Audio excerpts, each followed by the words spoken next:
Next है हमारे पास iron की एक्सट्रैक्शन। तो आयरन की एक्सट्रैक्शन जो है वो हम लोग उसकी ओर से करेंगे। आयरन की ओर का नाम है हेमाटाइट, जिसका फॉर्मूला Fe2O3 है और इसमें आयरन की वैलेंसी 3 है और इसके साथ साथ सैंड और क्ले भी मौजूद होती है। इसके अलावा मैग्नेटाइट भी और जो है वो इस्तेमाल होती है, जिसका फॉर्मूला Fe3O4 होता है।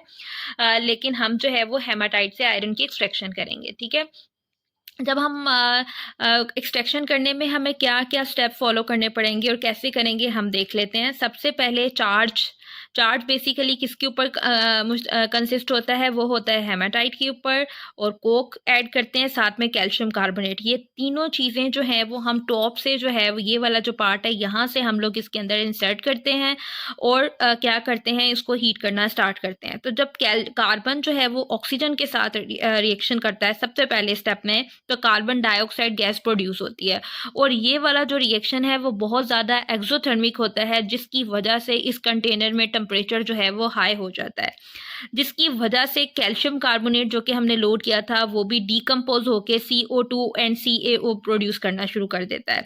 तो पहले स्टेप में तो जस्ट कार्बन डाइऑक्साइड गैस जितनी भी प्रोड्यूस हुई वो हमने देख ली। कार्बन डाइऑक्साइड गैस के इंक्रीज होने की वजह से, कार्बन डाइऑक्साइड गैस जब कंटेनर में इंक्रीज हो जाता है तो वो कार्बन के साथ रिएक्शन करना शुरू कर देता है और कार्बन मोनोऑक्साइड बना लेता है। कार्बन मोनोऑक्साइड जो है वो हमारे पास मेन रिड्यूसिंग एजेंट है जो कि आयरन को रिड्यूस करेगा। ठीक है, तो हम देख लेते हैं नेक्स्ट क्या होगा। हमारे पास कार्बन मोनोऑक्साइड जो है वो फिर आयरन की ओर के साथ रिएक्ट करेगा और हमारे पास आयरन फॉर्म कर देगा और साथ में कार्बन डाइऑक्साइड गैस।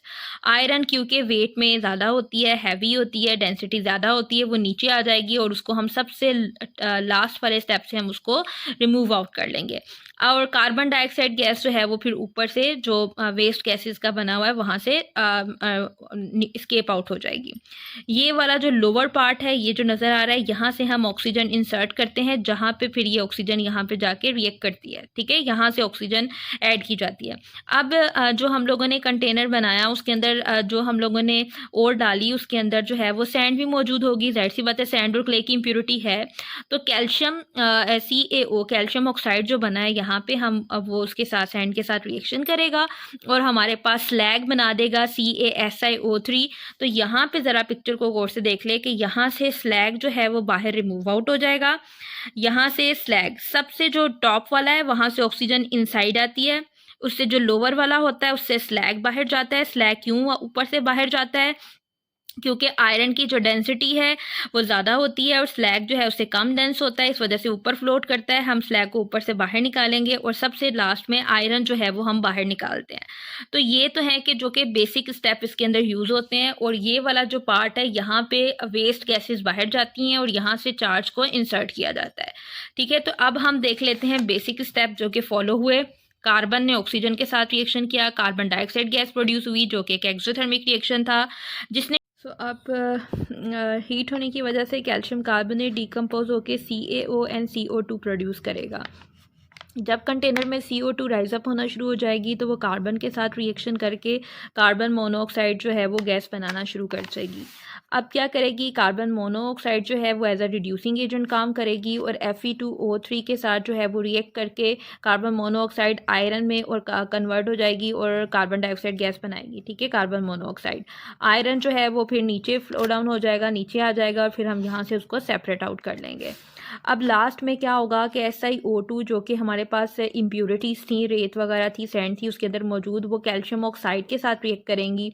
ठीक है, जो कि हमारे पास यहाँ पे बना था। ठीक है, तो ये कैल्शियम ऑक्साइड के साथ रिएक्शन करके CaSi3 बना देगा, जिसको हम बोलते हैं स्लैग।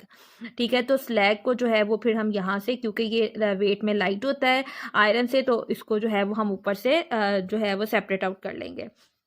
अब इस स्लैग का क्या काम होता है, इसको रोड सरफेसिंग में यूज़ किया जाता है, रूफिंग में यूज़ किया जाता है और as a binding material use होता है ये किसके अंदर, जो हमारे पास सीमेंट वगैरह होता है उसके साथ। क्वेश्चन इसमें मोस्टली जो पूछे गए हैं डिफरेंट वो है कि दो रिड्यूसिंग एजेंट, हमें कार्बन मोनोऑक्साइड का तो पता है कि main reducing agent carbon monoxide है, लेकिन कार्बन भी एज अ रिड्यूसिंग एजेंट जो है वो एक्ट करता है। ठीक है, अगर टू मौजूद हों तो आप लोगों ने, मेन तो हमारे पास कार्बन मोनोऑक्साइड है, लेकिन अगर 2 पूछें तो कार्बन भी रिड्यूसिंग एजेंट है, ठीक है। इसके अलावा एक क्वेश्चन था कि आयनिक कंपाउंड इसमें कौन से हैं 4, तो कैल्शियम कार्बोनेट है, सिलिकॉन डाइऑक्साइड है कैल्शियम ऑक्साइड है, स्लैग है, Fe2O3 है। तो ये सारे हमारे पास जो है वो आयनिक कंपाउंड हैं।